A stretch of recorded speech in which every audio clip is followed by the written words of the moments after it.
வணக்கம், இது சூப்பர் 60. இன்றைய நாளில் அறிய வேண்டிய அத்தனை செய்திகளையும் 60 நிமிடங்களில் தரும் விறுவிறுப்பான தொகுப்பு. இன்று புதுச்சேரியிலும் நாளை தமிழ்நாட்டிலும் சட்டப்பேரவை தேர்தல் தொடர்பாக இறுதிக்கட்ட ஆலோசனையை தலைமை தேர்தல் ஆணையர் நடத்தவுள்ளார்.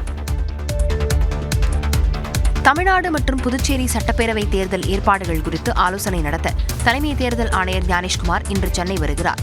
தமிழ்நாடு, புதுச்சேரி சட்டப்பேரவைக்கான பதவிக்காலம் முடிவடையும் நிலையில் தேர்தல் அறிவிப்பு ஓரிரு வாரங்களில் வெளியாகும் என எதிர்பார்க்கப்படுகிறது. இதனை முன்னிட்டு அனைத்து அரசியல் கட்சிகளும் தேர்தலுக்காக தயாராகி வருகின்றன. சட்டப்பேரவை தேர்தலுக்கான பணிகளை மாநில தேர்தல் ஆணையமும் தீவிரப்படுத்தியுள்ளது. தமிழகம், புதுச்சேரியில் தேர்தல் முன்னேற்பாடுகளை ஆய்வு செய்ய தலைமை தேர்தல் ஆணையர் ஞானேஷ்குமார் தலைமையில் தேர்தல் ஆணையர்கள் சுக்பீர் சிங் சந்து, விவேக் ஜோஷி உள்ளிட்ட 7 பேர் கொண்ட குழு இன்று சென்னை வருகிறது. மதியம் 2 மணிக்கு சென்னை வரும் குழுவினர் தனி விமானம் மூலம் புதுச்சேரி செல்கின்றனர். அங்கு சட்டப்பேரவை தேர்தலுக்கான பணிகள் குறித்து அரசியல் கட்சி பிரதிநிதிகள், தலைமை தேர்தல் அதிகாரி மற்றும் காவல்துறை உயரதிகாரிகளுடன் ஆய்வு செய்துவிட்டு மாலை 6 மணிக்கு செய்தியாளர்களை சந்திக்கின்றனர். தொடர்ந்து நாளை காலை அங்கிருந்து புறப்பட்டு 11 மணிக்கு சென்னை வருகின்றனர். முதற்கட்டமாக தலைமைச் செயலர், டிஜிபி, மாவட்ட தேர்தல் அதிகாரிகள், காவல்துறை, வருமான வரி, சுங்கத்துறை உள்ளிட்ட பல்வேறு துறை அதிகாரிகளுடன் ஆலோசனை நடத்துகின்றனர். அதைத் தொடர்ந்து நாளை மறுநாள் அங்கீகரிக்கப்பட்ட கட்சிகளின் பிரதிநிதிகளின் கருத்துக்களை கேட்ட பின் தமிழக தலைமை தேர்தல் அதிகாரி அர்ச்சனா பட்நாயக்குக்கு பல்வேறு ஆலோசனைகளை வழங்கிவிட்டு அன்றைய தினம் மாலை டெல்லி செல்கின்றனர். இதனைத் தொடர்ந்து சட்டமன்ற தேர்தல் தேதி அறிவிக்கப்படலாம் என எதிர்பார்க்கப்படுகிறது. வரும் 1ஆம் தேதி மதுரை வரும் பிரதமர் நரேந்திர மோடி திருப்பரங்குன்றம் முருகன் கோயிலில் சாமி தரிசனம் செய்ய உள்ளார். தமிழ்நாடு சட்டப்பேரவைக்கு விரைவில் தேர்தல் அறிவிக்கப்பட உள்ள நிலையில் கடந்த மாதம் 23ஆம் தேதி செங்கல்பட்டு மாவட்டம் மதுராந்தகத்தில் நடைபெற்ற தேசிய ஜனநாயக கூட்டணியின் முதல் பொதுக்கூட்டத்தில் பிரதமர் நரேந்திர மோடி பங்கேற்று உரையாற்றினார். அதைத் தொடர்ந்து மதுரையில் வரும் 1ஆம் தேதி நடைபெறும் பொதுக்கூட்டத்தில் பிரதமர் நரேந்திர மோடி கலந்து கொள்கிறார். அதற்காக பிப்ரவரி 28ஆம் தேதி இரவு விமானம் மூலம் சென்னை வரும் பிரதமர் நரேந்திர மோடி நட்சத்திர விடுதியில் தங்குகிறார். மார்ச் 1ஆம் தேதி காலை 10:30 மணிக்கு ஹெலிகாப்டர் மூலம் புதுச்சேரி செல்லும் அவர் அங்குள்ள ஏர்போர்ட் மைதானம் என்ற இடத்தில் நடக்கும் அரசு நிகழ்ச்சியில் கலந்து கொள்கிறார். பிறகு மதியம் 2 மணி அளவில் ஹெலிகாப்டர் மூலம் தஞ்சாவூர் ஏர்போர்ஸுக்கு வருகிறார். அங்கிருந்து தனி விமானம் மூலம் மதுரை விமான நிலையத்திற்கு சென்றடைந்து அங்கிருந்து பொதுக்கூட்டத்திற்கு செல்லவிருப்பதாக தெரிவிக்கப்பட்டுள்ளது. மாலை 4 மணி அளவில் மதுரை திருப்பரங்குன்றம் கோயிலுக்கு சென்று வழிபட உள்ள பிரதமர் மாலை 6 மணி அளவில் விமானம் மூலம் டெல்லி திரும்புகிறார்.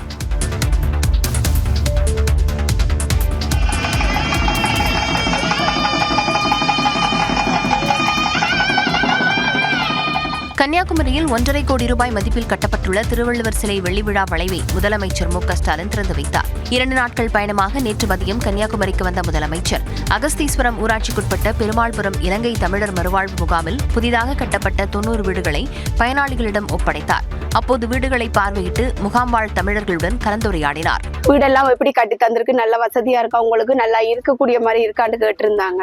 நல்ல வசதியா கட்டி தந்திருக்கிறாங்க, நல்ல மாதிரி இருக்குது, எங்களுக்கு ஒரு பிரச்சனையும் இல்லை, எல்லாமே நீங்க கொடுத்த உதவியால எல்லாமே நல்லபடியா நடந்திருக்குது அப்படின்னு சொல்லி பேசணும். எங்களுக்கான ரேஷன் நிதி இல்ல, அதை பாருங்கன்னு சொன்னா அவரு அதை நான் அமைச்சு தரேன்னு சொல்லியிருக்காங்க. அதைத் தொடர்ந்து நாகர்கோவில் புத்தளம் கல்லடி விளைவில் அமைக்கப்பட்டுள்ள மு க ஸ்டாலின் படைப்பகம் மற்றும் மறைந்த முன்னாள் முதலமைச்சர் கருணாநிதி சிலையை திறந்து வைத்தார். நாகர்கோவில் வேப்பமூடு பூங்காவில் 50 லட்சம் ரூபாய் செலவில் நிறுவப்பட்டுள்ள பொன்னப்ப நாடார் முழு உருவ சிலையையும் முதலமைச்சர் ஸ்டாலின் திறந்து வைத்தார். அதிமுக ஆட்சிக்கு வந்ததும் ஒவ்வொரு குடும்பத்திற்கும் 10,000 ரூபாய் உதவித்தொகை வழங்கப்படும் என்று அக்கட்சியின் பொதுச் செயலாளர் எடப்பாடி பழனிசாமி வாக்குறுதி அளித்துள்ளார். சென்னை ராயப்பேட்டையில் உள்ள அதிமுக தலைமை அலுவலகத்தில் செய்தியாளர்களை சந்தித்த அவர் 3ஆம் கட்டமாக 6 வாக்குறுதிகளை அறிவித்துள்ளார். மக்களின் சுமையை குறைக்கும் வகையில் அனைத்து இந்திய அண்ணா திராவிட முன்னேற்ற கழக ஆட்சி அமைந்தவுடன் ஒவ்வொரு குடும்பத்திற்கும் 10,000 ரூபாய் வழங்கப்படும். வேலைவாய்ப்பு அலுவலகங்களில் பதிவு செய்து வேலைக்காக காத்திருக்கும் பட்டதாரிகளுக்கு மாதந்தோறும் 2,000 ரூபாய் வழங்கப்படும் என்று அறிவித்துள்ளார். +2 வரை படித்து வேலைவாய்ப்பு அலுவலகத்தில் பதிவு செய்துள்ளோருக்கு மாதந்தோறும் 1000 ரூபாய் உதவித்தொகை வழங்கப்படும். ஒவ்வொரு ஆண்டும் தைப்பொங்கல் அன்று வழங்கப்பட்டு வரும் பொங்கல் தொகுப்புடன் சேர்த்து 1000 ரூபாய் வழங்கப்படும் என்றும் அதிமுக வாக்குறுதி அளித்துள்ளது. மீன்பிடி தடைக்காலங்களில் மீனவர்களுக்கு தற்போது வழங்கப்படும் நிவாரணத் தொகை 8,000 ரூபாயிலிருந்து 12,000ஆக உயர்த்தி தரப்படும் என்றும் எடப்பாடி பழனிசாமி வாக்குறுதி அளித்துள்ளார். மேலும் கைத்தறி நெசவாளர்களுக்கு தற்போது வழங்கப்பட்டு வரும் இலவச மின்சாரம் 300 யூனிட்டிலிருந்து 450 யூனிட்டாகவும், விசைத்தறி நெசவாளர்களுக்கு 1000 யூனிட்டிலிருந்து 1400 யூனிட்டாகவும் உயர்த்தி வழங்கப்படும் என அதிமுக வாக்குறுதி அளித்துள்ளது. விசைத்தறி நெசவாளர்களுக்கு 1000 யூனிட்டிலிருந்து 1400 யூனிட்டாகவும் உயர்த்தி வழங்கப்படும் என அதிமுக வாக்குறுதி அளித்துள்ளது. சொத்து வரி உள்ளிட்ட வரி உயர்வாலும் விலைவாசி உயர்வாலும் அதிமுக ஆட்சிக்கு வந்ததும் 10,000 ரூபாய் வழங்கப்படும் என கூறிய அதிமுக பொதுச் செயலாளர் எடப்பாடி பழனிசாமி தங்களது ஆட்சியில் வருவாயை பெருக்க வரியை உயர்த்துவோம் என கூறினார். திராவிட முன்னேற்ற கழக ஆட்சி அமைந்த பிறகு சொத்து வரி, வீட்டு வரி, மின் கட்டணம், குடிநீர் வரி போன்ற பல வரிகள் இந்த அரசால் உயர்த்தப்பட்டுள்ளது. இதனால் மக்களின் அன்றாட குடும்ப சுமை பன்மடங்கு அதிகரித்துவிட்டது. எனவே மக்களின் சுமையை குறைக்கும் வகையில் அனைத்து இந்திய அண்ணா திராவிட முன்னேற்ற கழக ஆட்சி அமைந்தவுடன் ஒவ்வொரு குடும்பத்திற்கும் கருணை தொகையாக 10,000 ரூபாய் வழங்கப்படும். அதாவது வரி உயர்த்துறது பலர் இருக்குது, புரியுதுங்களா? இன்றைக்கு வரி உயர்த்துவதற்கு பல்வேறு வழிகள நிதியில் இருக்குது. அந்த நம்முடைய நிதி துறையைச் சேர்ந்தவர் நிபுணர்கள் மூலமாக எந்தெந்த வகையில வரி பெருக்க முடியுமோ, உயர்த்த முடியுமோ அதை உயர்த்தி நாங்கள் அறிவிக்கப்பட்ட திட்டங்களுக்கு தேவை நிதியை பெற்று திட்டங்களை செயல்படுத்தும். இதனிடையே 10,000 ரூபாய் வாக்குறுதியை முதலில் எடப்பாடி பழனிசாமி அறிவித்த போது அதனை கருணை தொகை என்றே குறிப்பிட்டார். பின்பு அதிமுக வெளியிட்ட அறிக்கையில் இது உதவித்தொகை என மாற்றப்பட்டது. புதிதாக கட்சி தொடங்கியுள்ள சசிகலா கட்சி பெயரை பின்னர் அறிவிப்பதாக தெரிவித்துள்ளார். மறைந்த முன்னாள் முதலமைச்சர் ஜெயலலிதாவின் நெருங்கிய தோழியாக இருந்த சசிகலா புதிய கட்சியை தொடங்குவதாக அறிவித்துள்ளார். ஜெயலலிதாவின் பிறந்த நாளையொட்டி ராமநாதபுரம் மாவட்டம் பசும்பொன்னில் மாநாட்டை சசிகலா நடத்தினார். அதில் உரையாற்றிய அவர் புதிய களத்தை காணப்போவதாக கூறி புதிய கட்சி குறித்த அறிவிப்பை வெளியிட்டார். புதிய களத்தை காணப்போகிறோம். ஒரு புதிய கட்சியை ஆரம்பிக்க போகிறோம். இது ஒரு திராவிட கட்சியாக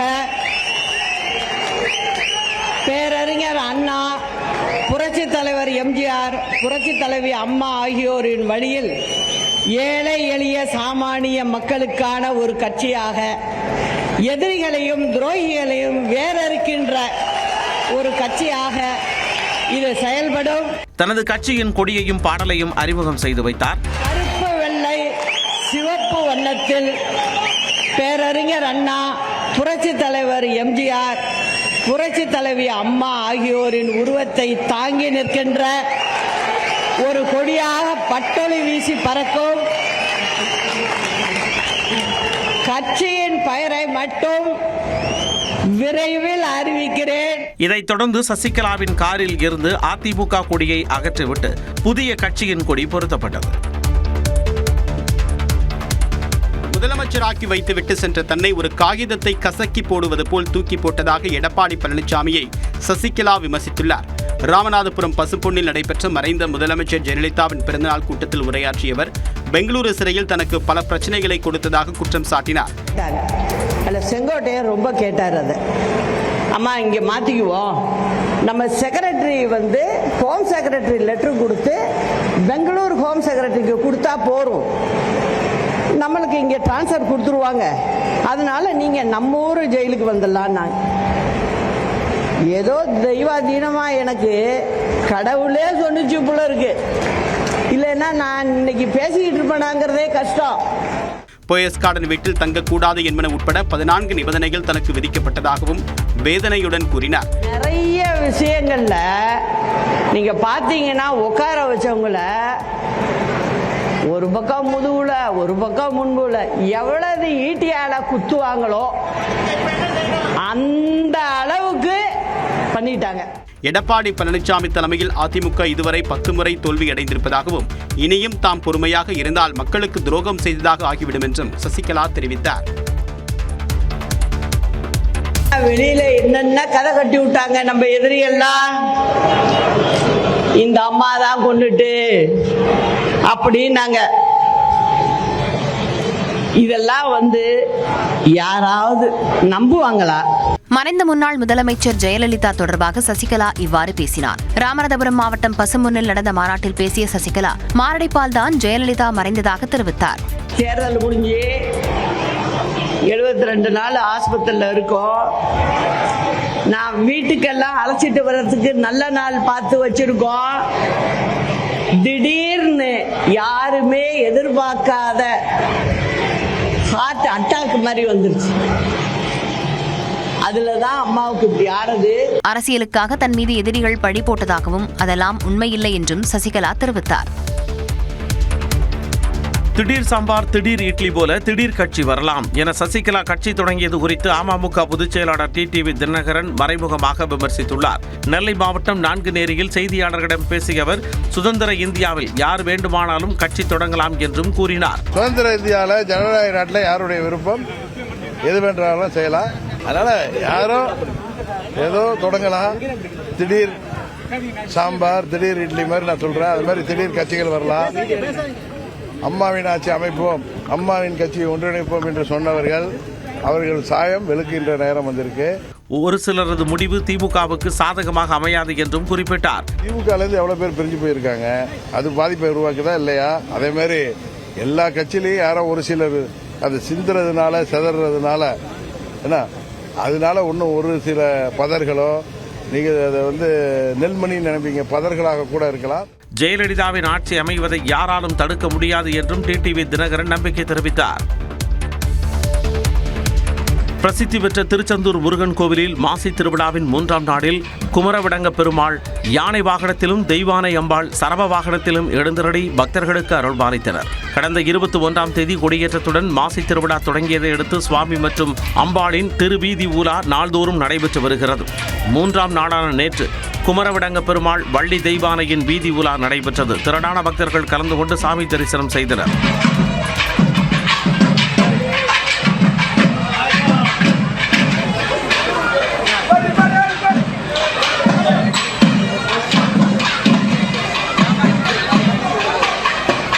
இதனிடையே ஜப்பானியர்கள் 60 பேர் குழுக்களாக வந்து செந்தில் ஆண்டவரை தரிசனம் செய்தனர்.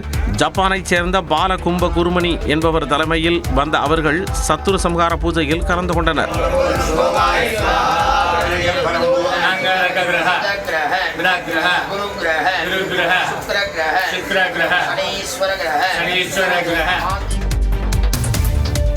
சென்னை உள்ளிட்ட 9 மாவட்டங்களில் அதிகாலை வேளையில் பனிமூட்டம் நீடிக்கும் என வானிலை ஆய்வு மையம் தெரிவித்துள்ளது.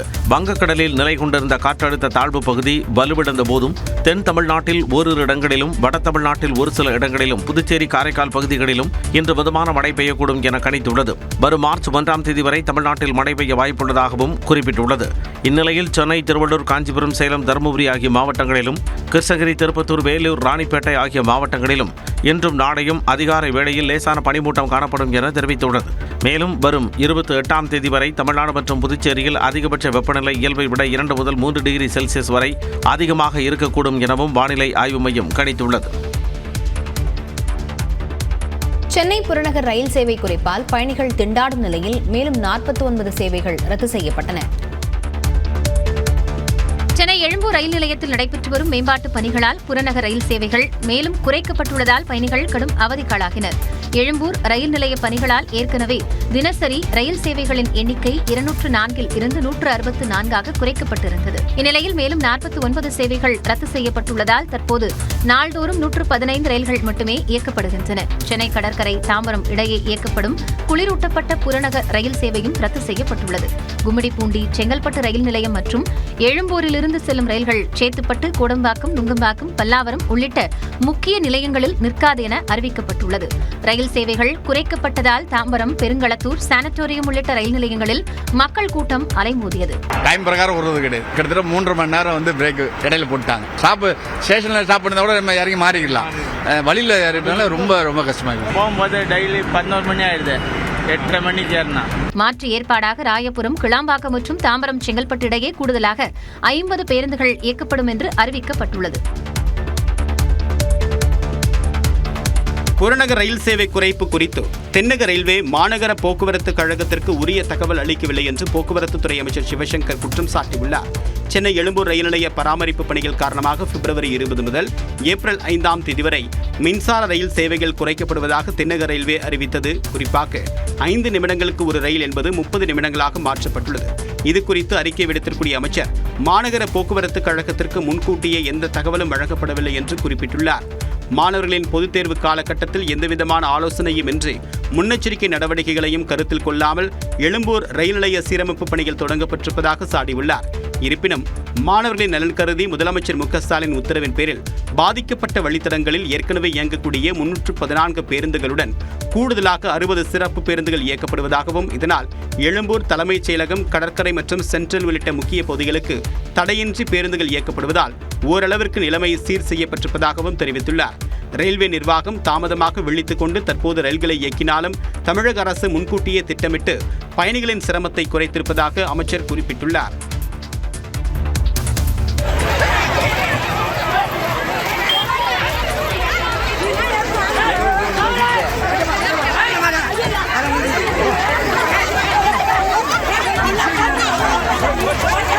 விருத்தாச்சலத்தில் ஜெயலலிதா பிறந்தநாள் விழாவில் வழங்கப்பட்ட சேலையை வாங்க மக்கள் முண்டியடித்த காட்சிதான் இது. கடலூர் மாவட்டம் விருத்தாச்சலம் அடுத்த விஜய மாநகரத்தில் முன்னாள் முதலமைச்சர் ஜெயலலிதாவின் பிறந்தநாளை ஒட்டி பிரியாணி மற்றும் சேலை வழங்கக்கூடிய விழா நடைபெற்றது. இதில் பிரியாணி மற்றும் சேலை வாங்க மக்களிடையே உருவான போட்டி ஒரு கட்டத்தில் மோதலாக மாறியது. அதிமுக நிர்வாகிகள் தூக்கி வீசிய சேலையை பிடிக்க முயன்ற மக்கள் கீழே விழுந்து காயமடைந்தனர்.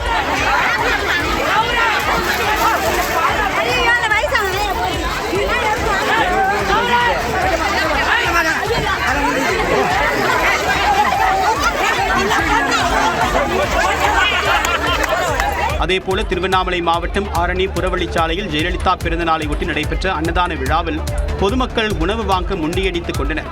கூட்டத்தால் திரளான மக்கள் உணவு கிடைக்காமல் வெறுங்கையுடன் திரும்பினர். இந்திய பங்குச்சந்தை கடும் சரிவை சந்தித்ததால் முதலீட்டாளர்களுக்கு ஒரே நாளில் 4 லட்சம் கோடி ரூபாய் இழப்பு ஏற்பட்டது. மும்பை பங்குச்சந்தை குறியீட்டு எண்ணான சென்செக்ஸ் 974 புள்ளிகள் சரிந்து 82,319 வர்த்தகத்தை நிறைவு செய்தது. தேசிய பங்குச்சந்தை குறியீட்டு எண்ணான நிப்டி 253 புள்ளிகள் சரிவை கண்டு வர்த்தக நேர முடிவில் 25,459 இருந்தது. அமெரிக்காவைச் சேர்ந்த ஆந்த்ரோபிக் நிறுவனம் கிளவுட் செக்யூரிட்டி என்ற புதிய AI தொழில்நுட்பத்தை அறிமுகம் செய்த நிலையில் TCS, இன்ஃபோசிஸ் உள்ளிட்ட முன்னணி IT நிறுவன பங்குகளை முதலீட்டாளர்கள் தொடர்ந்து விற்பனை செய்ததால் பங்குச்சந்தை வீழ்ச்சியை சந்தித்தது. இதன் காரணமாக ஒரே நாளில் முதலீட்டாளர்களுக்கு 4 லட்சம் கோடி ரூபாய் இழப்பு ஏற்பட்டது. இதனிடையே அமெரிக்கா, ஈரான் இடையிலான போர் பதற்றம் காரணமாக 3வது நாளாக தங்கம் விலை உயர்ந்தது. ஆபரண தங்கத்தின் விலை கிராமுக்கு 30 ரூபாய் உயர்ந்து 1 கிராம் 14,890 ரூபாய்க்கும், சவரன் 240 ரூபாய் உயர்ந்து 1,19,120 ரூபாய்க்கும் விற்பனை செய்யப்படுகிறது. கடந்த 3 நாட்களில் மட்டும் சவரனுக்கு 3,760 ரூபாய் உயர்ந்துள்ளது. எனினும் வெள்ளி விலை கிராமுக்கு 10 ரூபாய் குறைந்து 1 கிராம் 290 ரூபாய்க்கும், 1 கிலோவுக்கு 10,000 ரூபாய் குறைந்து 2,90,000 ரூபாய்க்கு விற்பனையாகிறது. நாடு முழுவதும் 14 வயதுக்குட்பட்ட சிறுமிகளுக்கு கருப்பை வாய் புற்றுநோய்க்கான இலவச தடுப்பூசி போடும் திட்டத்தை மத்திய அரசு விரைவில் தொடங்க உள்ளது. இந்தியாவில் ஆண்டுதோறும் சுமார் 80,000 பெண்கள் கர்ப்பப்பை வாய் புற்றுநோயால் பாதிக்கப்பட்டு 42,000க்கும் மேற்பட்ட இறப்புகள் பதிவாகின்றன. இதை தடுப்பூசி மற்றும் ஆரம்பகால பரிசோதனை மூலம் பெருமளவில் தடுக்க முடியும் சூழலில் இந்தியாவில் முதல் முறையாக சிறுமிகளுக்கு இலவசமாக கருப்பை வாய் புற்றுநோய் தடுப்பூசி செலுத்தும் திட்டத்தை முதலமைச்சர் மு.க.ஸ்டாலின் கடந்த மாதம் 27ஆம் தேதி தொடங்கி வைத்தார். இந்நிலையில் நாடு முழுவதும் 14 வயதுக்குட்பட்ட சிறுமிகளுக்கு கருப்பை வாய் புற்றுநோய்க்கான இலவச தடுப்பூசி திட்டத்தை மத்திய அரசு விரைவில் தொடங்க உள்ளது. 5 முதல் 10ஆம் வகுப்பு வரையிலான மாணவிகளுக்கு கருப்பை வாய் புற்றுநோய்க்கான தடுப்பூசிகள் பள்ளிகள் மற்றும் ஆரம்ப சுகாதார நிலையங்கள் மூலம் வழங்க முடிவு செய்யப்பட்டுள்ளது. இத்திட்டத்தின் கீழ் சிறுமிகளுக்கு கருப்பை வாய் புற்றுநோயை ஏற்படுத்தக்கூடிய ஹியூமன் பாப்பிலோமா வைரஸ் வகைகள் 16, 18 மற்றும் வகைகள் 6, 11 பாதுகாக்கும் கார்டிசால் என்ற தடுப்பூசி ஒருமுறை மட்டுமே செலுத்தப்பட உள்ளது. வெளிச்சந்தைகளில் 15 வயதுக்குட்பட்ட சிறுமிகளுக்கு கார்டிசால் 4 தடுப்பூசி 14,000 ரூபாய்க்கு விற்பனை செய்யப்படுவதால் பெரும்பாலான குடும்பங்களில் சிறுமிகளுக்கு இந்த தடுப்பூசியை செலுத்த முடியாத சூழல் உள்ளது. இதனை உணர்ந்தே சிறுமிகளுக்கு கருப்பை வாய் புற்றுநோய்க்கான இலவச தடுப்பூசி போடும் திட்டத்தை மத்திய அரசு தொடங்க உள்ளது.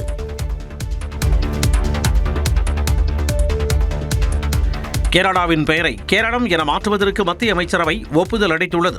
கேரளா என்பது ஆங்கிலேயர் வைத்த பெயர் என்பதால் மலையாளத்தில் தாங்கள் கேரளம் எனும் குறிப்பிடுவதைப் போலவே மாநிலம் அழைக்கப்பட வேண்டும் என கோரி கடந்த 2024ஆம் ஆண்டு சட்டப்பேரவையில் ஒருமனதாக தீர்மானம் நிறைவேற்றப்பட்டது. அது மத்திய உள்துறை அமைச்சகத்திற்கு அனுப்பப்பட்டது. அது பின்னர் மத்திய சட்டத்துறையின் பார்வைக்கு அனுப்பப்பட்டது. இரு அமைச்சகங்களும் அதை ஏற்ற பின்னர் மத்திய அமைச்சரவை ஒப்புதலுக்கு அனுப்பின. அதைத் தொடர்ந்து பிரதமர் மோடி தலைமையில் நடைபெற்ற அமைச்சரவை கூட்டத்தில் இம்மசோதாவுக்கு ஒப்புதல் தரப்பட்டது.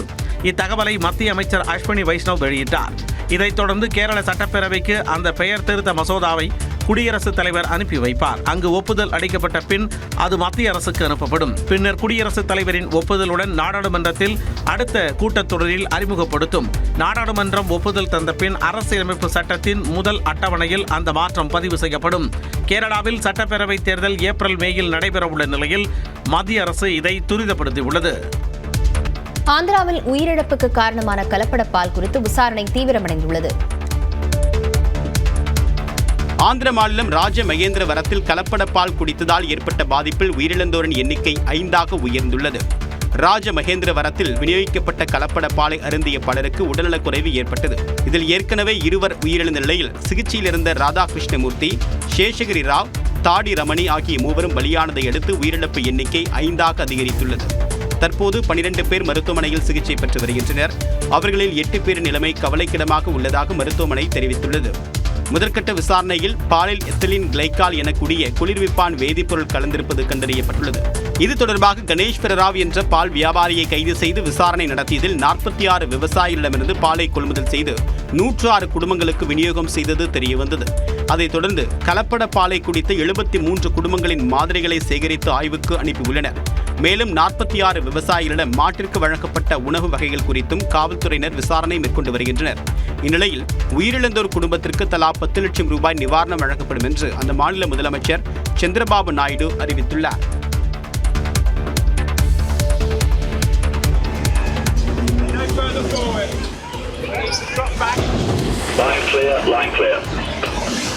கரீபியன் தீவில் பிரசித்தி பெற்ற படகு போட்டி களை கட்டியுள்ளது. ராயல் ஓஷன் ரேசிங் கிளப் சார்பில் ஆண்டுதோறும் படகு பந்தயம் நடத்தப்பட்டு வருகிறது. அதன்படி இந்த ஆண்டுக்கான பந்தயம் ஞாயிற்றுக்கிழமை கோலாகலமாக தொடங்கியது.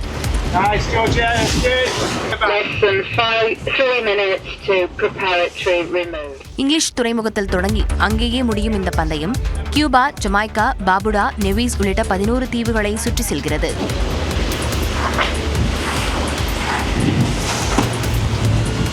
அடி நீளமுள்ள மோனோஹல் படகுகள் மூலம் அதிவேக மல்டிஹல் படகுகள் வரை இதில் பங்கேற்றுள்ளன. 600 கடல் மைல் தூரம் நிறுத்தமில்லாமல் பயணிக்க வேண்டும் என்று நிபந்தனை விதிக்கப்பட்டுள்ளது.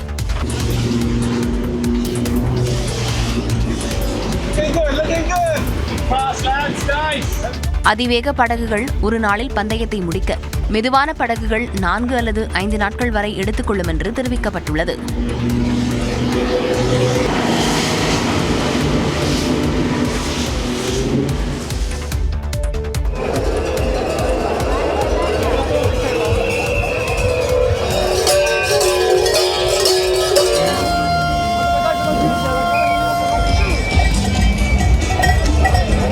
கிரீஸ் நாட்டில் நடந்த திருவிழாவில் ஒருவர் மீது ஒருவர் மாவு தூவி விளையாடி மகிழ்ந்தனர். அந்நாட்டின் கேலக்சிட்டி என்ற கடற்கரை நகரில் ஒவ்வொரு ஆண்டும் மாவு சண்டை திருவிழா நடைபெற்று வருகிறது. ஆர்த்தடாக்ஸ் கிறிஸ்தவர்களின் தவக்காலம் தொடங்குவதற்கு முன்பு இந்த திருவிழா நடத்தப்படுவது வழக்கம். நடப்பாண்டு கொண்டாட்டத்தில் கலந்து கொண்டவர்கள் வண்ணங்கள் கலக்கப்பட்ட மாவை வீசி விளையாடினர்.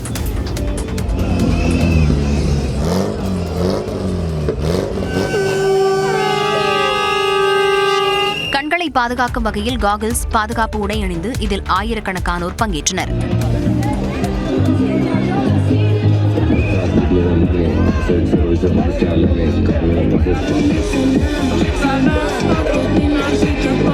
பத்தொன்பதாவது நூற்றாண்டிலிருந்து இந்த திருவிழா நடத்தப்படுவது குறிப்பிடத்தக்கது. வெடிகுண்டு மிரட்டல் வந்ததை அடுத்து ஆஸ்திரேலிய பிரதமர் ஆண்டனி அல்பனீஸ் இல்லத்திலிருந்து வெளியேறினார். கேன்பராவில் உள்ள தி லாட்ஜ் எனப்படும் அதிகாரப்பூர்வ பிரதமர் இல்லத்தை சுற்றி அதிக அளவிலான நைட்ரோகிளிசரின் வெடிமருந்து வைக்கப்பட்டிருப்பதாக சீன மொழியில் இமெயில் ஒன்று அந்நாட்டு காவல்துறைக்கு வந்துள்ளது. பிரதமர் இல்லம் வெடித்து சிதறும் என்றும் ரத்தம் ஆறு போல ஓடும் என்றும் அந்த மெயிலில் குறிப்பிடப்பட்டிருந்தது. இதனைத் தொடர்ந்து பிரதமரின் இல்லத்தில் காவலர்கள் குவிக்கப்பட்டனர். அங்கிருந்து பிரதமர் ஆல்பனீஸ் வெளியேற்றப்பட்டு பாதுகாப்பான இடத்திற்கு அழைத்துச் செல்லப்பட்டார். சுமார் 3 மணி நேரம் பிரதமர் இல்லத்தில் காவலர்கள், வெடிகுண்டு நிபுணர்கள் சோதனை நடத்தினர். ஆனால் எந்த வெடிபொருட்களும் கிடைக்காத நிலையில் பாதுகாப்பு உறுதி செய்யப்பட்ட பின்னர் பிரதமர் தனது இல்லத்திற்கு திரும்பினார். 20 ஓவர் உலகக்கோப்பை சூப்பர் 8 சுற்றில் ஹாரி புரூக்கின் அதிரடி சதத்தால் இங்கிலாந்து அணி பாகிஸ்தானை வீழ்த்தி முதல் அணியாக அரையிறுதிக்குள் நுழைந்தது.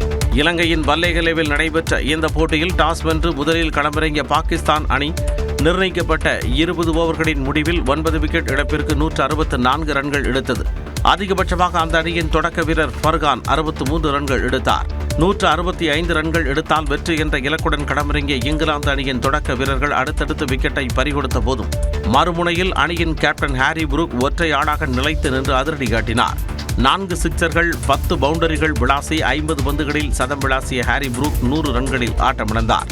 வெற்றி பெற 4 ரன்கள் தேவைப்பட்ட நிலையில் அடுத்தடுத்து விக்கெட்டுகள் விழுந்ததால் பரபரப்பு தொற்றியது. முடிவில் இங்கிலாந்து அணி 19.1 ஓவரில் 8 விக்கெட்டுகளை இழந்து 166 ரன்கள் எடுத்து வெற்றி பெற்றது. இதன் மூலம் இங்கிலாந்து அணி தொடர்ந்து 5வது முறையாக 20 ஓவர் உலகக்கோப்பை அரையிறுதிக்கு முன்னேறி அசத்தியுள்ளது. 20 ஓவர் உலகக்கோப்பையில் பாகிஸ்தானுக்கு எதிரான 4 போட்டிகளிலும் இங்கிலாந்து வெற்றி பெற்றுள்ளது. அத்துடன் இந்த போட்டியில் ஹாரி புரூக் சதம் விளாசியதன் மூலம் 20 ஓவர் உலகக்கோப்பையில் சதம் விளாசிய முதல் கேப்டன் என்ற சாதனையை படைத்தார். பாகிஸ்தான் அணி இதுவரை விளையாடிய 2 போட்டிகளிலும் தோல்வியடைந்ததால் அரையிறுதி வாய்ப்பு மங்கியுள்ளது. T20 உலகக்கோப்பை கிரிக்கெட் தொடரில் சூப்பர் 8 சுற்றுக்குள் பெரும் எதிர்பார்ப்புகளுடன் நுழைந்த இந்திய அணி அரையிறுதிக்கு செல்ல பெரும்பாடு பட வேண்டியிருக்கும்.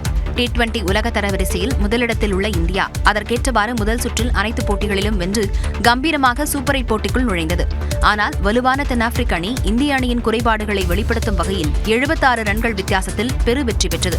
அதனால் இந்திய அணி 2 புள்ளிகளை இழந்ததுடன் நெட் ரன் ரேட்டில் -3 என்ற மோசமான நிலைக்கு தள்ளப்பட்டுள்ளது.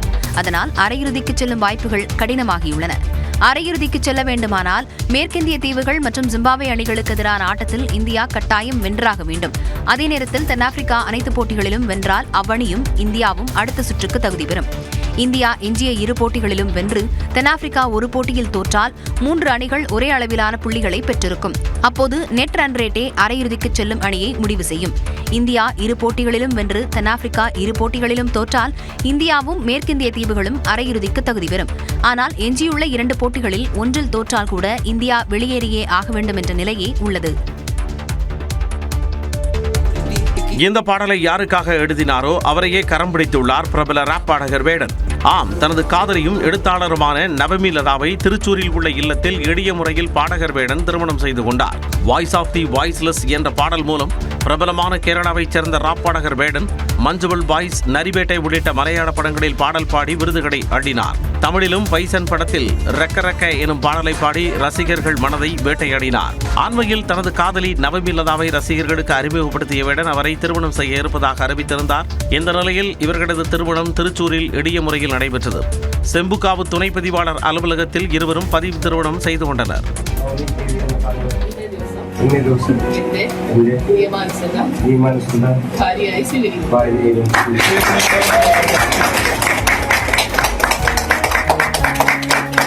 நெருங்கிய உறவினர்கள் மற்றும் நண்பர்கள் கலந்து கொண்டு எழுத்தையும் இசையையும் வாழ்த்தினர்.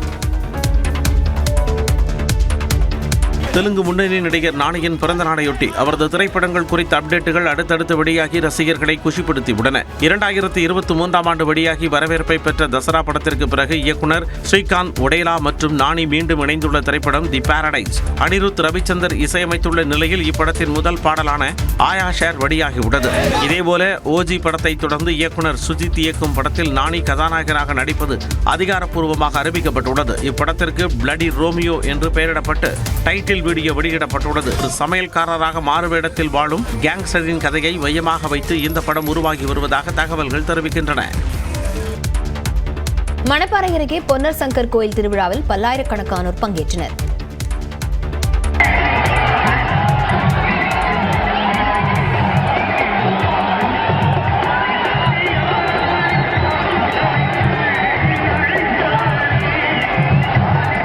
வீரப்பூரில் பொன்னர் சங்கர் கோவிலில் வேடுபரி விழா வெகு விமர்சையாக நடைபெற்றது. திருச்சி மாவட்டம் மணப்பாறை அருகே வீரப்பூரில் அமைந்துள்ள வரலாற்று சிறப்புமிக்க பெரிய காண்டியம்மன் பொன்னர் சங்கர் கோவிலில் மாசி திருவிழா கடந்த 17ஆம் தேதி கொடியேற்றத்துடன் தொடங்கி நடைபெற்று வருகிறது. திருவிழாவின் முக்கிய நிகழ்ச்சியான பொன்னர் குதிரை வாகனத்தில் சென்று அம்பு போடும் வேடுபரி விழா நேற்று மாலை நடைபெற்றது. இதையொட்டி பெரிய காண்டியம்மன் கோவிலில் இருந்து சாம்புவன் காளை முன் செல்ல, அதைத் தொடர்ந்து வெண்பட்டு உடுத்தி பொன்னர் குதிரை வாகனத்தில் கையில் அம்பு ஏந்தியபடி செல்ல 2 கிலோமீட்டர் தொலைவில் உள்ள அணியாப்பூர் குதிரை கோவிலில் வேடுபரி நிகழ்ச்சி நடந்தது. வழியெங்கும் குவிந்திருந்த மக்கள் வெள்ளத்தில் மிதந்து சென்ற சுவாமிகளின் மீது பக்தர்கள் பூக்களையும் பூ மாலைகளையும் தூவி வழிபட்டனர்.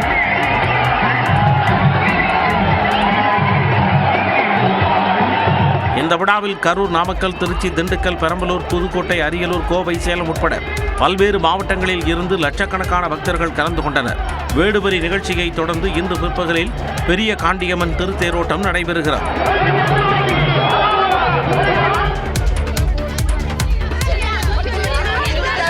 பையனுக்கு வேலைக்கு தான் ஏற்படுது.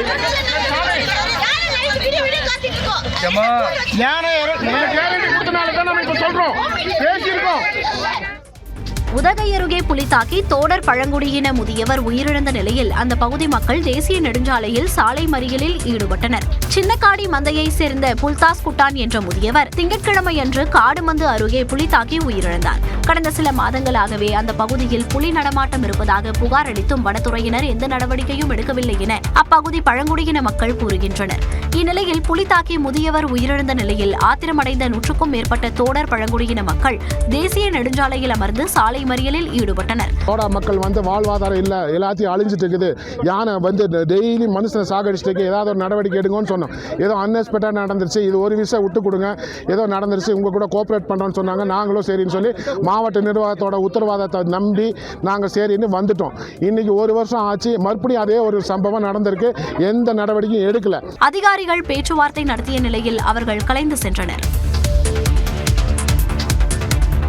முதுபெரும் அரசியல் தலைவர் நல்லக்கண்ணுவுக்கு அதிதீவிர சிகிச்சை அளிக்கப்பட்டு வருவதாக ராஜீவ்காந்தி அரசு மருத்துவமனை தரப்பில் தெரிவிக்கப்பட்டுள்ளது. இந்திய கம்யூனிஸ்ட் கட்சியின் மூத்த தலைவர் நல்லக்கண்ணுவின் உடல்நிலை பாதிக்கப்பட்டதால் கடந்த 1ஆம் தேதி சென்னை அரசு ராஜீவ்காந்தி மருத்துவமனையில் சேர்க்கப்பட்டார். முதலமைச்சர் மு க ஸ்டாலின் நேரில் சென்று உடல்நலம் குறித்து மருத்துவர்களிடம் விசாரித்தார்.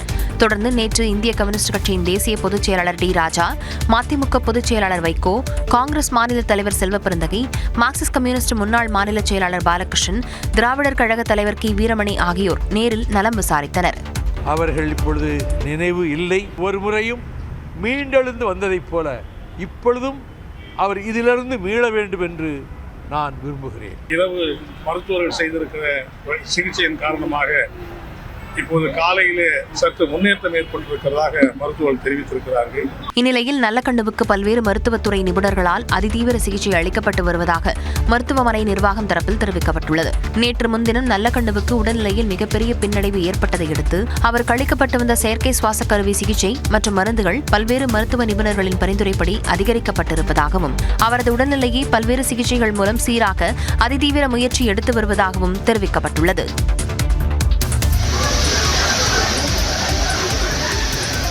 எப்படி இருந்த ஒகேனக்கல் காவிரி ஆறு தற்போது இப்படி வறண்டு காணப்படுகிறது. தருமபுரி மாவட்டம் ஒகேனக்கல் காவிரி ஆற்றில் கோடை காலம் தொடங்கும் முன்பே வறண்டு காணப்படுவதால் சுற்றுலா பயணிகளின் வருகை குறைந்துள்ளது. வினாடிக்கு 300 கன அடிக்கும் குறைவாகவே தண்ணீர் வருவதால் ஐந்தருவி, மீனருவி பகுதிகள் வறண்டு பாறைகளாக காணப்படுகின்றன. வறண்டு காணப்படுவதால் வரும் காலங்களில் குடிநீர் பற்றாக்குறை ஏற்படும் அபாயமும் ஏற்பட்டுள்ளது. கோடை விடுமுறை சுற்றுலாவை நம்பியுள்ள பரிசல் ஓட்டிகள், உணவு சமைப்பவர்களின் வாழ்வாதாரமும் பாதிக்கப்படும் சூழல் ஏற்பட்டுள்ளது.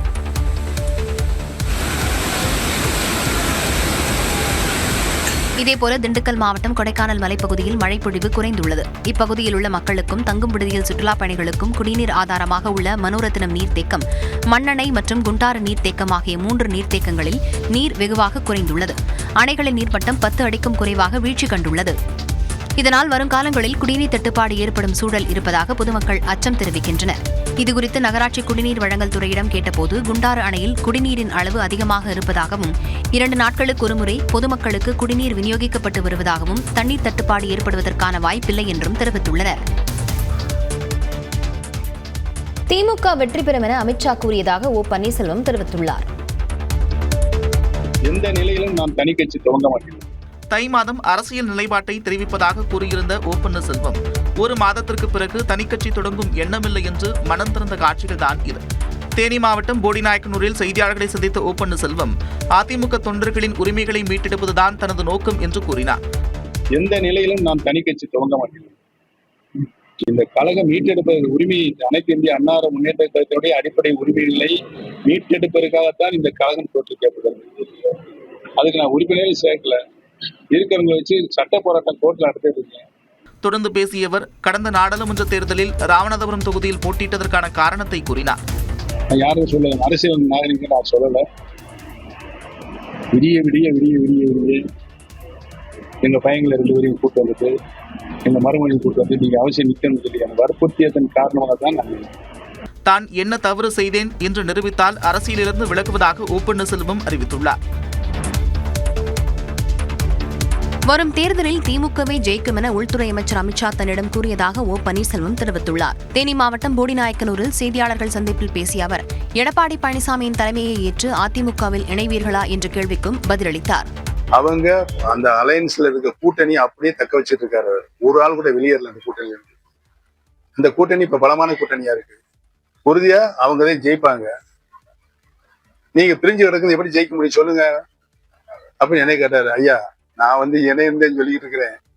நீங்க சின்னம்மா கூட்டா வருவாங்க, டிடிஏ கூட்டா வருவாங்க, எடப்பாடியை கூட்டா வருவாங்க, பன்னீர்செல்வத்தை கூட்டா வருவாங்க. நான் இப்ப வந்திருக்கேன் நீங்க கூட்டனால. ஏன்னா நான் இந்தியா விட்டு வெளியே போயிட்டேன். இருந்தாலும் நீங்க கூப்பிட்டீங்க, வந்துட்டேன். கட்சி அனுப்பிச்சு விடுங்க, அவங்களுக்கு பெரிய புண்ணியம் கும்பிட்டேன். ஔவையார் என்ன சொல்லியிருக்காரு? ஔவையார் மதியார் வாசலை போ. போடி சட்டப்பேரவை தொகுதியில் மீண்டும் போட்டியிடுவீர்களா என்ற கேள்விக்கு ஆண்டவனுக்குத்தான் வெளிச்சம் என ஓ பன்னீர்செல்வம் கூறினார். கடந்த சட்டமன்ற தேர்தலில் திமுக கூட்டணியில் 25 தொகுதிகளில் போட்டியிட்ட காங்கிரஸ் இந்த முறை 30க்கும் மேற்பட்ட இடங்களை கேட்பதாக தகவல் வெளியாகியுள்ளது. திமுக தலைமையிலான மதச்சார்பற்ற முற்போக்கு கூட்டணியில் தொகுதி பங்கீடு பேச்சுவார்த்தை நடைபெற்று வருகிறது. இதில் தேமுதிக, மக்கள் நீதி மய்யம் உள்ளிட்டவை புதிதாக இணைந்திருப்பதால் கூட்டணி கட்சிகள் கடந்த முறை போட்டியிட்ட தொகுதிகளை விட தற்போது குறைவான தொகுதிகளை பெற்றுக்கொள்ள திமுக தலைமை அறிவுறுத்தியதாக கூறப்படுகிறது. இந்நிலையில் கடந்த தேர்தலில் 25 தொகுதிகளில் போட்டியிட்ட காங்கிரஸ் இம்முறை 30க்கும் மேற்பட்ட இடங்களை கேட்பதாக தகவல் வெளியாகியுள்ளது. மேலும் மாநிலங்களவை தேர்தலில் திமுக கூட்டணிக்கு 4 இடங்கள் கிடைக்கும் நிலையில் அதில் ஒன்றை காங்கிரஸ் கேட்பதாக கூறப்படுகிறது. உள்ளாட்சி தேர்தலில் மேயர் பதவிகளை ஒதுக்க வேண்டும் என்றும் திமுகவிடம் காங்கிரஸ் கோரிக்கை விடுத்திருப்பதாகவும் தகவல் வெளியாகியுள்ளது. இந்நிலையில் கடந்த தேர்தலை விட காங்கிரசுக்கு 2 அல்லது 3 இடங்களை கூடுதலாக திமுக வழங்க வாய்ப்பிருப்பதாகவும் கூறப்படுகிறது. தேசிய ஜனநாயக கூட்டணியில் அதிமுக மற்றும் பாஜக இடையேயான தொகுதி பங்கீடு பேச்சுவார்த்தை நாளை நடைபெற உள்ளதாக தகவல் வெளியாகியுள்ளது. தமிழ்நாட்டில் விரைவில் நடைபெறவுள்ள சட்டமன்ற தேர்தலில் அதிமுக தலைமையில் தேசிய ஜனநாயக கூட்டணி களம் காண்கிறது. இதில் அங்கம் வகிக்கும் பாஜக, அன்புமணி தலைமையிலான பாமக, அமமுக, தமிழ் மாநில காங்கிரஸ் உள்ளிட்ட கட்சிகளுக்கு இடையே தொகுதி பங்கீடு ஏற்கனவே முடிவு செய்யப்பட்டதாக கூறப்படுகிறது. இந்நிலையில் நாளை சென்னை வரும் பாஜகவின் தமிழ்நாடு தேர்தல் பொறுப்பாளர் பியூஷ் கோயல் அதிமுகவுடன் பேச்சுவார்த்தை நடத்த இருப்பதாக தகவல் வெளியாகியுள்ளது. அதன் பிறகு பாஜகவிற்கு ஒதுக்கப்பட்ட தொகுதிகள் குறித்து அதிகாரப்பூர்வமாக அறிவிக்கப்படும் எனவும் கூறப்படுகிறது. இதனிடையே அதிமுக கூட்டணியில் அன்புமணி தலைமையிலான பாமகவிற்கு 18 சட்டப்பேரவை தொகுதிகளுடன் ஒரு மாநிலங்களவை உறுப்பினர் பதவி வழங்கப்பட இருப்பதாக தகவல் வெளியாகியுள்ளது. மாநிலங்களவை உறுப்பினர் பதவிக்கு அன்புமணி போட்டியிட உள்ளதாகவும் தகவல் வெளியாகியுள்ளது. அதிமுக மீண்டும் ஆட்சிக்கு வராது என்ற நம்பிக்கையில் 10,000 ரூபாய் உதவித்தொகையை எடப்பாடி பழனிசாமி அறிவித்திருப்பதாக விசிக தலைவர் திருமாவளவன் கூறியுள்ளார். திருச்சி விமான நிலையத்தில் செய்தியாளர்கள் சென்றவர் திமுக அரசு வழங்கக்கூடிய உரிமைத் தொகை என்பது காலம் காலமாக வஞ்சிக்கப்பட்ட பெண்களின் மேம்பாட்டிற்கானது என்பதால் அதை வரவேற்பதாக கூறினார். அதிமுக ஆட்சிக்கு வராது என்கிற நம்பிக்கையில் இந்த அறிவிப்பை செய்திருக்கலாம் என்று நான் கருதுகிறேன். திமுக கூட்டணியில் ஓபிஎஸ் இணைந்தால் அதை வரவேற்பதாக திருமாவளவன் தெரிவித்தார். மீண்டும் அதிமுகவிலே தன்னை இணைத்துக் கொள்ள, அந்த கூட்டணியிலே இணைத்துக் கொள்ள விருப்பம் தெரிவித்தார். ஆனால் மேனாள் முதல்வர் அண்ணன் எடப்பாடி பழனிசாமி அவர்கள் அதற்கு அவருக்கு இடம் தரவில்லை என்பது ஏனென்று நமக்கு விளங்கவில்லை. அவர் திமுக அணியில் சேருவதற்கான வாய்ப்பு இருப்பதாகவும் சில ஊடகங்களின் மூலம் யூகங்களாக நாம் பார்க்க நேர்ந்தது, படிக்க நேர்ந்தது. ஒருவேளை அவர் திமுக கூட்டணியில் இடம்பெறும் சூழல் அமைந்தால் விடுதலை சிறுத்தைகள் கட்சி மகிழ்ச்சியோடு வரவேற்கும். விஜய் யாரோ எழுதி கொடுப்பதையே பேசி வருவதாகவும் கட்சி தொடங்கிய நாள் முதல் திமுக எதிர்ப்பு என்பதை மட்டுமே ஒற்றை அஜெண்டாவாக கொண்டிருப்பதாகவும் கூறினார். தன் மீது அவதூறு பரப்புவது தமிழ்நாட்டு மக்கள் மீது அவதூறு பரப்புவதற்கு இணையானது என்று தாவேக தலைவர் விஜய் கூறிய நிலையில் டிக்கெட் இல்லாமல் தனது திரைப்படங்களை பார்க்க அனுமதிப்பாரா என்று பாஜக மூத்த தலைவர் தமிழிசை சவுந்தரராஜன் கேள்வி எழுப்பியுள்ளார். அவங்க வீட்டுல தான் உள்ளவங்க மாறி அப்படின்னு சொன்னா தம்பி அப்ப டிக்கெட் இல்லாம எல்லாரும் சினிமா பார்க்க வச்சாரா? நான் உங்க வீட்டுல ஒருத்தர், அதனால எனக்கு சினிமா பார்க்கறதுக்கு டிக்கெட்லாம் வேணாம்னு சொன்னாரா?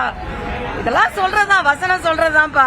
கோவில்பட்டியில் செய்தியாளர்களிடம் பேசிய அதிமுக முன்னாள் அமைச்சர் கடம்பூர் ராஜு வரும் தேர்தலில் திமுகவுக்கும் தாவேகவுக்கும் இடையேதான் போட்டி என்று விஜய் கூறியதை கடுமையாக விமர்சித்தார். இன்னைக்கு வேலூரில் நடைபெற்ற கூட்டத்தில் டிவிக்கு டிஎம்கேக்கு தான் போட்டி, இடையில இருக்கிறது காமெடி கட்சின்னு சொல்லி விமர்சனம் பண்ணிட்டு இதை பற்றி உங்க கருத்து? அவர் காமெடி பண்றாரு. அவர் அதிமுக எங்களுக்கு போட்டின்னு சொல்லுங்க பார்ப்போம். சொல்ல மாட்டார். ஏன்னா அதிமுகவோட சுய ரூபம் சுய பலம் என்னன்ட்டு அவருக்கு தெரியும். சும்மா மேடைக்கு காமெடி பண்ணுறாரு. காமெடி பண்ணுறதெல்லாம் நம்ம சீரியஸாக எடுத்துக்க வேண்டியதில்லை. அதிமுக கட்சி ஆரம்பித்து 6 மாதத்திலேயே நாடாளுமன்ற இடைத்தேர்தலில் போட்டியிட்டு வெற்றி பெற்று தனது பலத்தை நிரூபித்ததாகவும் இந்த வரலாறு விஜய்க்கு தெரியாது என்றும் கடம்பூர் ராஜு சாடினார்.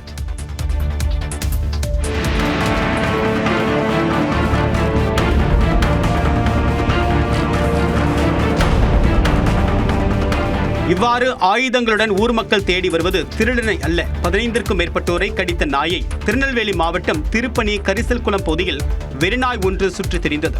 அந்த பகுதியை சேர்ந்த சிறுவன் உட்பட 18 பேரை அந்த நாய் விரட்டி கடித்துள்ளது. இதனால் காயமடைந்தவர்கள் நெல்லை அரசு மருத்துவக் கல்லூரி மருத்துவமனையில் சிகிச்சை பெற்று வருகின்றனர். சாலையில் சென்றவர்கள் மட்டுமின்றி அந்த நாய் வீடுகளுக்குள்ளும் புகுந்து பலரை கடித்த நிலையில் அந்த பகுதியினர் அதிர்ச்சியிலும் அச்சத்திலும் உள்ளனர். இந்நிலையில் அந்த நாயை மரக்கம்பு, கல் உள்ளிட்டவற்றுடன் அந்த பகுதி மக்கள் தேடி வருகின்றனர்.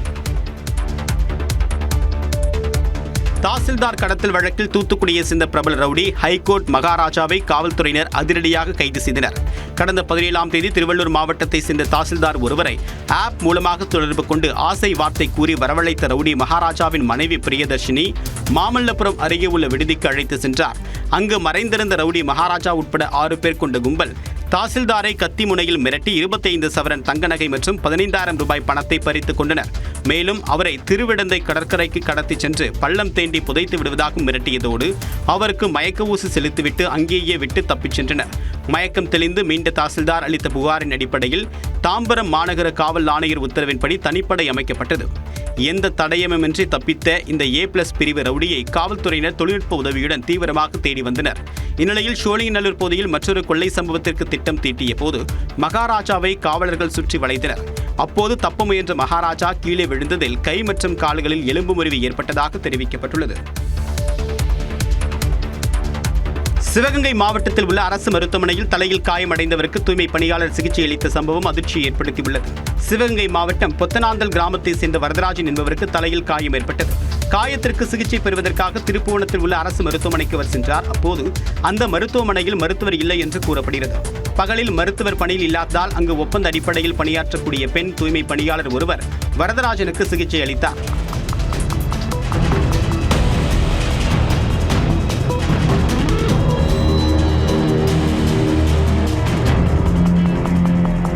இதனால் அதிர்ச்சியடைந்த உறவினர்கள் புகார் கூறினால் கிடைக்கக்கூடிய சிகிச்சையும் கிடைக்காமல் போகுமோ என்ற அச்சத்தில் ஆழ்ந்தனர். எனினும் திருப்புவனம் அரசு மருத்துவர் மற்றும் செவிலியர் மீது துறை ரீதியான நடவடிக்கை எடுக்க வேண்டும் என்று கோரிக்கை விடுத்துள்ளனர்.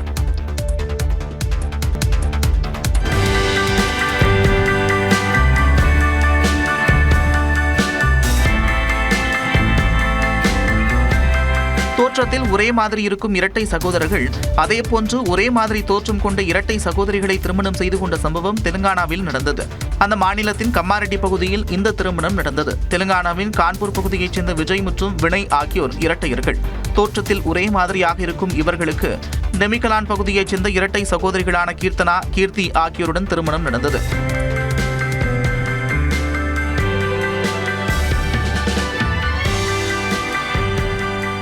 கீர்த்தி, கீர்த்தனா ஆகியோரும் தோற்றத்தில் ஒரே மாதிரி இருப்பதால் திருமணத்திற்கு வந்தவர்கள் மணமக்களை வியந்து பார்த்தனர்.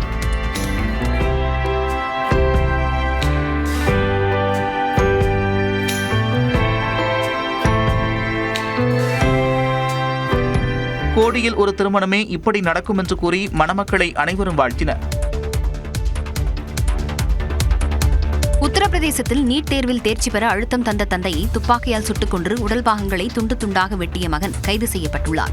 லக்னோ நகரைச் சேர்ந்த உடல் பரிசோதனை நிலையத்தின் 49 வயதான உரிமையாளரின் மனைவி இறந்துவிட்ட நிலையில் அவருக்கு பள்ளி இறுதி வகுப்பு தேர்ச்சி பெற்ற மகனும் 11ஆம் வகுப்பில் பயிலும் பெண்ணும் உள்ளனர். 12ஆம் வகுப்பில் நல்ல மதிப்பெண்களை பெற்ற மகனை நீட் தேர்வில் வெற்றி பெறும்படி தந்தை தொடர்ந்து நெருக்கடி தந்து வந்ததாக கூறப்படுகிறது. இது தொடர்பாக கடந்த 20ஆம் தேதி தந்தைக்கும் மகனுக்கும் கடும் வாக்குவாதம் ஏற்பட்ட போது வீட்டிலிருந்த துப்பாக்கியை எடுத்து 19 வயது மகன் சுட்டுக் கொன்றுள்ளார். பின்னர் வீட்டிலேயே உடலை துண்டு துண்டாக வெட்டி ஒரு ட்ரம்மில் போட்டு அடைத்தார். இதை பார்த்த தங்கையை கொன்று விடுவேன் என மிரட்டி வாயை அடைத்துள்ளார். பின்னர் உடல் பாகங்களை காரில் எடுத்துச் சென்ற போது காவல்துறையினர் சந்தேகத்தின் பேரில் விசாரணை நடத்தியதில் தந்தையை கொன்றதை ஒப்புக்கொண்டார். தனது மதுக்கடையை மேற்பார்வையிடும் பணியை மகனுக்கு கொடுத்து மாதம் 17,000 ஊதியத்தையும் தந்தை கொடுத்து வந்ததாக கூறப்படுகிறது. பீகாரில் கல்வி நிறுவனங்கள் மற்றும் மக்கள் கூடும் இடங்களில் இறைச்சி விற்க அம்மாநில அரசு தடை விதித்துள்ளது. இது தொடர்பாக அறிவிப்பு வெளியிட்டுள்ள பீகார் துணை முதலமைச்சர் விஜய் சின்ஹா, கல்வி நிறுவனங்கள், மக்கள் அதிகம் கூடும் பகுதிகள், வழிபாட்டு தலங்களுக்கு அருகே இறைச்சி, மீன் உள்ளிட்டவற்றை விற்க தடை விதிக்கப்படுவதாக தெரிவிக்கப்பட்டுள்ளது. குழந்தைகளுக்கிடையே சமூக நல்லிணக்கத்தை ஊக்குவிக்கவும், வன்முறை போக்குகளை தடுப்பதற்காகவும், சுகாதாரத்தை பேணவும் இந்த நடவடிக்கை எடுக்கப்பட்டுள்ளதாக அவர் அறிவித்துள்ளார். நகர்ப்புற மேம்பாட்டுத் துறையுடன் நடத்தப்பட்ட ஆலோசனைக்கு பிறகு இந்த முடிவு எடுக்கப்பட்டதாகவும் அறிவிக்கப்பட்டுள்ளது. இந்நிலையில் பாஜக ஆளும் ராஜஸ்தான் மாநிலத்தின் கல்வித்துறை அமைச்சரான மதன் திலவர், குழந்தைகள் சுறுசுறுப்பானவர்களாகவும் அறிவார்ந்தவர்களாகவும் இருக்க நாட்டு மாட்டுப்பால் குடிக்க வேண்டும் என்றும், எருமை பால் குடித்தால் குழந்தைகளின் அறிவு கெட்டுவிடும் என்றும் கூறியிருந்தார். இந்த கருத்து சர்ச்சையை ஏற்படுத்தியது. பீகார் அரசின் உத்தரவையும் ராஜஸ்தான் மாநில அமைச்சரின் சர்ச்சை கருத்தையும் காங்கிரஸ், உத்தவ் தாக்கரே தரப்பு சிவசேனா உள்ளிட்ட கட்சிகள் விமர்சித்துள்ளன. மேற்கு வங்கத்தில் 50 லட்சம் வாக்காளர்களின் பெயர்களை சேர்க்க 80 நாட்கள் தேவை என்று உச்சநீதிமன்றத்தில் கொல்கத்தா உயர்நீதிமன்ற நீதிபதி அறிக்கை தாக்கல் செய்துள்ளார். மேற்கு வங்கத்தில் எஸ்ஐஆர் எனும் சிறப்பு தீவிர வாக்காளர் திருத்தப் பணிகள் தொடர்பாக பல்வேறு குற்றச்சாட்டுகள் எழுந்த நிலையில் நீதிபதிகள் ஆய்வு செய்ய உச்சநீதிமன்றம் உத்தரவிட்டிருந்தது. இந்நிலையில் அந்த வழக்கு உச்சநீதிமன்றத்தில் மீண்டும் விசாரணைக்கு வந்தபோது கொல்கத்தா உயர்நீதிமன்ற நீதிபதி சார்பில் அறிக்கை தாக்கல் செய்யப்பட்டது. அதில் எஸ்ஐஆர் பணிகளுக்கு 250 நீதிபதிகள் நியமிக்கப்பட்டுள்ளதாகவும், ஒரு நீதிபதி சராசரியாக 250 வாக்காளர்களின் ஆவணங்களை சோதித்தாலும் 50 லட்சம் வாக்காளர்களின் ஆவணங்களை ஆய்வு செய்ய 80 நாட்கள் தேவை என்றும் தெரிவிக்கப்பட்டது. அப்போது ஆஜரான தேர்தல் ஆணைய வழக்கறிஞர், வரும் 28ஆம் தேதி இறுதி வாக்காளர் பட்டியல் வெளியிடப்படும் என்றும், அதன் பின்னர் பெயர் சேர்க்கப்பட்டாலும் துணை பட்டியல் வெளியிட இயலாது என்றும் தெரிவித்தார். இதனை ஏற்க மறுத்த உச்சநீதிமன்றம் 28ஆம் தேதி இறுதி வாக்காளர் பட்டியலை வெளியிட்ட பின்னர் துணை பட்டியல்களை தொடர்ந்து வெளியிட வேண்டும் என்றும் உத்தரவிட்டன. மேலும் ஒடிஷா, ஜார்க்கண்ட் நீதிபதிகளையும் எஸ்ஐஆர் பணிகளுக்கு பயன்படுத்திக் கொள்ள வேண்டும் என்றும் நீதிபதிகள் உத்தரவிட்டனர். நீதித்துறையில் ஊழல் எனும் புதிய தலைப்பை சிபிஎஸ்இ 8ஆம் வகுப்பு பாடத்திட்டத்தில் மத்திய அரசு சேர்த்துள்ளது சர்ச்சையை ஏற்படுத்தியுள்ளது. நாடு முழுவதும் உள்ள சிபிஎஸ்இ பள்ளிகளுக்கான பாடத்திட்டங்களை தேசிய கல்வி ஆராய்ச்சி நிறுவனமான NCERT தயாரித்து வருகிறது. 2005ஆம் ஆண்டு வடிவமைக்கப்பட்ட பாடத்திட்டங்களில் அவ்வப்போது சில மாற்றங்களும் இணைப்புகளும் மேற்கொள்ளப்பட்டு வருகின்றன. அதன் பின்னர் 2020இல் புதிய கல்விக் கொள்கை உருவாக்கப்பட்டது. அதன் அடிப்படையில் மாற்றங்களை பாடத்திட்டங்களில் NCERT செய்ய தொடங்கியுள்ளது. அதன்படி 8ஆம் வகுப்பு சமூக அறிவியல் புத்தகத்தில் இடம்பெற்றுள்ள நம் சமூகத்தில் நீதித்துறையின் பங்கு என்ற பாடத்தில் சில தலைப்புகளை புதிதாக NCERT இணைத்துள்ளது. அதில் நீதித்துறை கட்டமைப்பை தாண்டி நீதித்துறை ஊழல் மற்றும் தேங்கி கிடக்கும் வழக்குகள் பற்றிய தகவல்கள் சேர்க்கப்பட்டுள்ளன. சர்ச்சையில் சிக்கும் நீதிபதிகளை முறையான விசாரணைக்கு பின் பதவி நீக்கம் செய்தல், ஊழல் காரணமாக ஏழை மற்றும் விளிம்பு நிலை மக்கள் நீதித்துறையை நாடுவதில் உள்ள சிக்கல்கள் குறித்தும் புதிய அம்சங்கள் சேர்க்கப்பட்டுள்ளன. அது மட்டுமின்றி உச்சநீதிமன்றம், உயர்நீதிமன்றங்கள் மற்றும் கீழமை நீதிமன்றங்களில் உள்ள 4,70,00,000 வழக்குகள் பற்றியும் குறிப்பிடப்பட்டுள்ளது. மேலும் அரசியல் கட்சிகளுக்கு பெயர் குறிப்பிடாத நபர்களிடமிருந்து வரும் நன்கொடைகளை ரத்து செய்த உச்சநீதிமன்ற உத்தரவு உள்ளிட்டவை தொடர்பான தகவல்களும் திருத்தப்பட்ட பாடத்திட்டத்தில் சேர்க்கப்பட்டுள்ளன. அமெரிக்காவில் வீசும் பனி புயலால் மக்களின் இயல்பு வாழ்க்கை முடங்கியுள்ளது.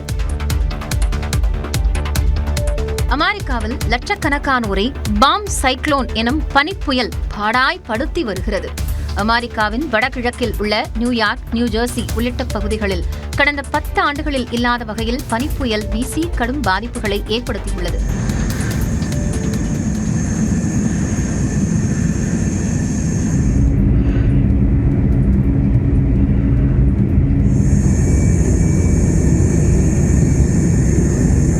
மணிக்கு 100 கிலோமீட்டர் வேகத்தையும் கடந்து பனிப்புயல் வீசியதால் சாலைகள் எங்கும் வெண்ணிறப் படலமாகவே காட்சியளிக்கின்றன. சாலைகளில் படர்ந்த பனித்துகள்களை ஊழியர்கள் கடும் பாடுபட்டு அகற்றி வருகின்றனர்.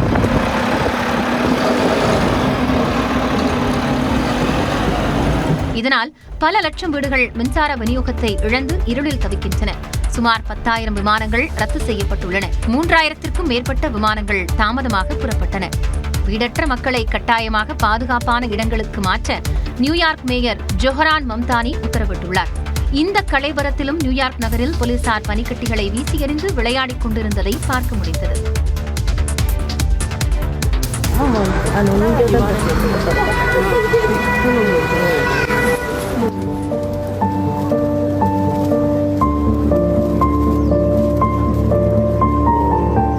ஜப்பான் நாட்டின் இச்சிகாவா நகரில் உள்ள வன உயிரியல் பூங்காவிற்குள் நுழைய காத்திருக்கும் மக்கள் கூட்டம்தான் இது. எல்லாவற்றிற்கும் காரணம் உள்ளே இருக்கும் குட்டி குரங்கான பஞ்ச் தான். இந்த பஞ்ச் குரங்கு குட்டி தான் கடந்த ஒரு வாரமாக உலகின் ஹாட் டாக். தனியாக நடந்து சென்ற பெண் குயின் வைரலான பிறகு கோடிக்கணக்கான மக்களின் பரிதாப பார்வை பஞ்ச் மீது பதிந்தது. பெற்ற தாயே அடித்து விரட்டிய இந்த குரங்கு குட்டி பஞ்சை பார்த்து உலகமே பரிதாபப்பட்டது. எல்லா சமூக வலைதளங்களிலும் பஞ்சிற்கு பச்சாதாப அலை வீசியது.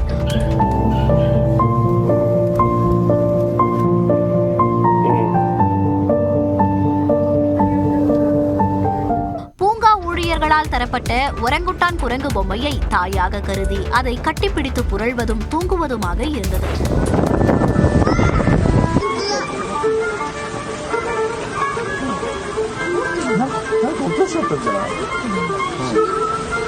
பின்னர் ஒரு வழியாக அந்த கூட்டத்தில் ஒரு மூத்த குரங்கு குட்டி குரங்கு பஞ்சுக்கு ஆதரவு தந்து கொண்டிருந்தது.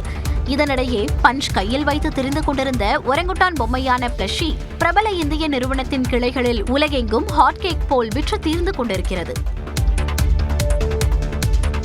அதிபர் டிரம்பின் அவசரகால வரி கட்டணங்களை திரும்ப செலுத்த கோரி ஃபெடெக்ஸ் நிறுவனம் அமெரிக்க சர்வதேச வர்த்தக நீதிமன்றத்தில் வழக்கு தொடர்ந்துள்ளது. அமெரிக்க அதிபராக 2வது முறையாக பதவியேற்ற டிரம்ப் இந்தியா உள்ளிட்ட நாடுகளுக்கு பரஸ்பர வரி என்ற பெயரில் அதீத வரிகளை விதித்தார். இதற்கு உள்நாட்டிலேயே கடும் எதிர்ப்பு எழுந்தது. உலக நாடுகளுக்கு பரஸ்பர வரி விதிக்க அதிபர் டிரம்புக்கு அதிகாரமில்லை என்று அமெரிக்க நீதிமன்றம் அண்மையில் தீர்ப்பளித்தது. அதைத் தொடர்ந்து அதிபர் டிரம்பின் அவசரகால வரி கட்டணங்களை திரும்ப செலுத்தக் கோரி ஃபெடெக்ஸ் நிறுவனம் அமெரிக்க சர்வதேச வர்த்தக நீதிமன்றத்தில் வழக்கு தொடர்ந்துள்ளது. இதில் அமெரிக்க சுங்கம் மற்றும் எல்லை பாதுகாப்பு அமைப்பு மற்றும் அமெரிக்க அரசு ஆகியோரை எதிர்மனுதாரர்களாக குறிப்பிட்டுள்ளது.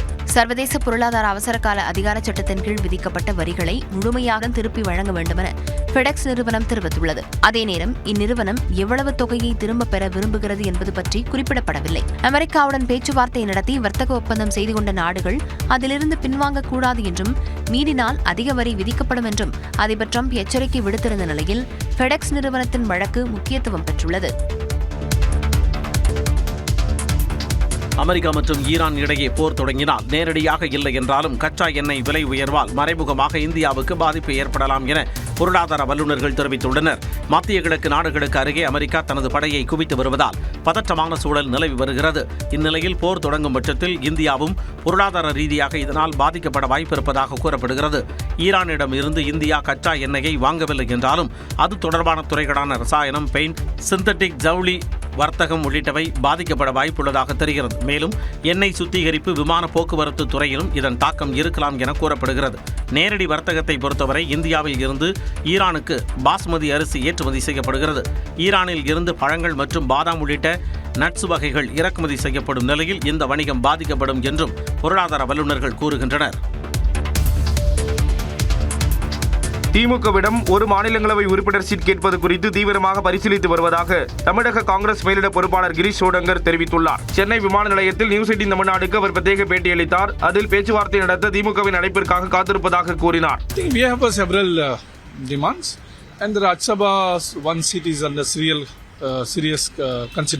சமீபத்தில் திமுக துணை பொதுச் செயலாளர் கனிமொழியுடனான சந்திப்பு மரியாதை நிமித்தமானது என்று கூறிய கிரீஷ் சோடங்கர் தொகுதி பங்கீடு குறித்தும் பதிலளித்தார். For the call from the newly formed negotiation committee of the DMK, and once it starts, the negotiation will commence. See, once we start the discussion, I will able to update you on that. Congress தொண்டர்கள் அனைவரது கருத்தையும் கட்சி தலைமை பரிசீலித்து வருவதாக அவர் கூறினார். திமுகவுடன் தொகுதி பங்கீடு பேச்சுவார்த்தை நடத்த இந்திய கம்யூனிஸ்ட் கட்சி சார்பில் குழு அமைக்கப்பட்டுள்ளது. தமிழ்நாட்டில் சட்டமன்ற தேர்தல் நெருங்கும் நிலையில் அதனை எதிர்கொள்வதற்கான பணிகளை அனைத்து கட்சிகளும் தீவிரமாக செய்து வருகின்றன. திமுக சார்பில் கடந்த 22ஆம் தேதி முதல் தொகுதி பங்கீடு பேச்சுவார்த்தை நடைபெற்று வருகிறது. கூட்டணி கட்சிகளுடன் பேச்சுவார்த்தை நடத்த திமுக அமைத்துள்ள குழு வரும் 27ஆம் தேதி இந்திய கம்யூனிஸ்ட் கட்சியுடன் பேச்சுவார்த்தையில் ஈடுபட உள்ளது. தொகுதி பங்கீடு பேச்சுவார்த்தைக்கு குழு அமைக்கப்பட்டிருப்பதாக இந்திய கம்யூனிஸ்ட் கட்சியின் மாநில செயலாளர் வீரபாண்டியன் அறிவித்துள்ளார். அந்த கட்சியின் மாநில நிர்வாக குழு கூட்டத்தில் இந்த குழு அமைக்கப்பட்டுள்ளது. 4 உறுப்பினர்கள் கொண்ட பேச்சுவார்த்தை குழுவில் அக்கட்சியின் வீரபாண்டியன், MP.K. சுப்பராயன், முத்தரசன், பழனிசாமி ஆகியோர் இடம்பெற்றிருப்பதாக தெரிவிக்கப்பட்டுள்ளது. இந்த குழு 27ஆம் தேதி முதல்கட்ட பேச்சுவார்த்தையில் பங்கேற்கும் என தெரிவிக்கப்பட்டுள்ளது. தமிழ்நாடு சட்டப்பேரவை தேர்தலை முன்னிட்டு அதிமுக பொதுச் செயலாளர் எடப்பாடி பழனிசாமியை சந்தித்து புதிய நீதி கட்சியின் தலைவர் ஏசி சண்முகம் உள்ளிட்டோர் ஆதரவு தெரிவித்தனர். சென்னை பசுமை வழிச்சாலை வீட்டில் எடப்பாடி பழனிசாமியை சந்தித்த புதிய நீதி கட்சியின் தலைவர் ஏசி சண்முகம் எதிர்வரும் சட்டமன்ற தேர்தலில் தேசிய ஜனநாயக கூட்டணிக்கு ஆதரவு தெரிவித்தார். அவரைத் தொடர்ந்து புரட்சி தமிழகம் பறையர் பேரவை மாநில தலைவர் ஏர்போர்ட் மூர்த்தியும் இபிஎஸ்ஐ சந்தித்து ஆதரவு தெரிவித்தார். தொடர்ந்து செய்தியாளர்களை சந்தித்தவர் அதிமுக கூட்டணியில் தேர்தலை சந்திக்க உள்ளதாகவும் கூறினார். இல்லை சில சீட் அது திருப்பி அடுத்த கட்ட பேச்சில் நாங்கள் அதை பேசுவோம், அடுத்தலாம் பேசலாம்னு சொல்லியிருக்காங்க. ஸோ உங்களுக்கு விருப்பம் இருக்கு, நீங்கள் போட்டியிடணும் அப்படின்ற ஒரு விருப்பம் இருக்கு? விருப்பம் இருக்கு சொல்லியிருக்கேங்க. அடுத்த கட்ட பேச்சுவார்த்தையில் அது பேசப்படும். மேலும் தமிழ் மாநில முஸ்லீம் லீக் தலைவர் ஷேக் தாவூத் உள்ளிட்டோரும் எடப்பாடி பழனிசாமியை சந்தித்து தங்கள் ஆதரவை தெரிவித்தனர்.